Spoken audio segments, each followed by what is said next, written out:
সপ্তম শ্রেণীর বাংলা উন্মেষ বইয়ের পাঠ নং ৯ তানসেন এবং হরিদাস এই পাঠটির আমি ক্রিয়াকলাপ তোমাদের সঙ্গে আলোচনা করব। তাহলে দেখতে পাচ্ছ এখানে ১ নম্বর দেওয়া হলো যে নিম্নলিখিত প্রশ্নগুলির শুদ্ধ উত্তর বেছে নিয়ে সঠিক বৃত্তটি পূর্ণ করো। তাহলে প্রথম দেখেন, আমাদের দেশে আমার আদেশ পেলেও কি তিনি আসবেন না? বাক্যটিতে সম্রাট আকবরের কোন ধরনের মনোভাব প্রকাশিত হয়েছে? তাহলে অহংকারী ভাব এবং কর্তৃত্বের ভাব, ঠিক আছে, দুয়োটা হয়েছে। তাহলে ক এবং খ উভয়। তাহলে খ নম্বর বৃত্তটি তুমি এভাবে পূর্ণ করে দেবে।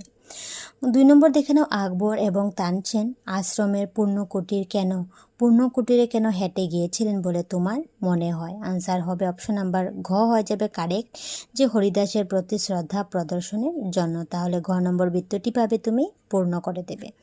নেক্সট দেখে নাও, দেওয়া হলো যে হরিদাস রাজধানী থেকে দূরে একটি পর্ণ কুটিরে বাস করতেন, কারণ অপশন নাম্বার ক হয়ে যাবে কারেক্ট, যে তিনি রাজধানীর কোলাহল পছন্দ করতেন না।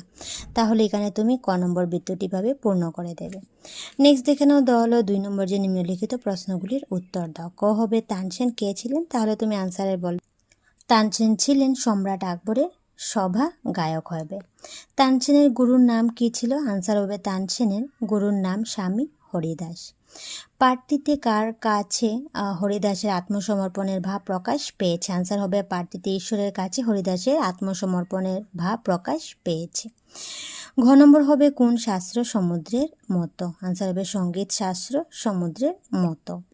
নেক্সট দেখে নম্বর হবে তানসেন এবং আকবর কিভাবে হরিদাসের সঙ্গে সাক্ষাৎ করতে গিয়েছিলেন? আনসার হবে তানসেন এবং আকবর ঘোড়ায় চড়ে হরিদাসের সঙ্গে সাক্ষাৎ করতে গিয়েছিলেন।